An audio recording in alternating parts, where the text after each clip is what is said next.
کرنے کی دعویدار حکومت نے عوام پر مہنگائی کا ایک اور بم گرا دیا۔ ادویات کی قیمتوں میں 300% اضافہ کر دیا گیا ہے۔ تفصیلات کے مطابق ملک میں مہنگائی کی شرح کئی سالوں کی کم ترین سطح پر لانے کی دعوے کرنے والی حکومت کے ایک اقدام کی وجہ سے ملک میں ادویات کی قیمتوں میں ہوش ربا اضافہ ہو گیا ہے۔ رپورٹس کے مطابق ادویہ ساز کمپنیوں کو اختیار دینے اور قیمتوں پر سرکاری کنٹرول کا نظام ختم کرنے کے حکومتی فیصلے کی وجہ سے متعدد ادویات 200 سے 300% سے زائد مہنگی ہو گئی ہیں۔ میڈیکل ڈیوائسز پر بھی 70% تک ٹیکس عائد کر دیا گیا۔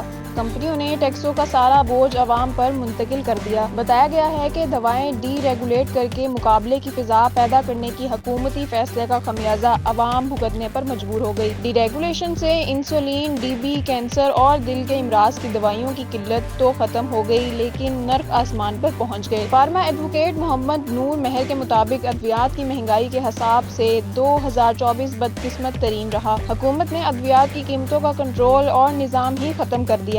پاکستان میں 80,000 سے زیادہ ادویات مہنگی ہو گئیں اور میڈیکل ڈیوائسز پر بھی 65 سے 70% ٹیکس لگایا گیا۔ پاکستان 960 ارب کی فارما مارکیٹ ہے جس پر نئے ٹیکسز کا اضافی بوجھ بھی عوام کو ہی ڈھونا پڑ رہا ہے۔ شہریوں کا کہنا ہے کہ قیمتوں میں ہر ہفتے 15 اور 30 روز کے وقفے سے رد و بدل کیا جا رہا ہے۔ شوگر، بلڈ پریشر، امراض قلب، ذہنی صحت کی ادویات کے ساتھ بخار، اینٹی بایوٹکس بھی مہنگی ہو گئیں۔ میڈیکل سٹور مالکان کے مطابق پہلے 2,000 روپے والا کورس اب 6 سے 7,000 روپے تک پہنچ گیا ہے۔ پاکستان میڈیکل ایسوسی ایشن کے مرکزی رکن ڈاکٹر اشرف نظامی کا کہنا ہے کہ فارما کمپنیوں نے ناجائز منافع کمانے کے لیے ادویات کی قیمتوں میں اضافہ کر دیا۔ کمپنیوں نے اختیار ملنے کے بعد ادویات کی قیمتوں میں 300% تک اضافہ کیا۔ سفید پوش افراد کے لیے ادویات لینا ناممکن سا ہو گیا ہے۔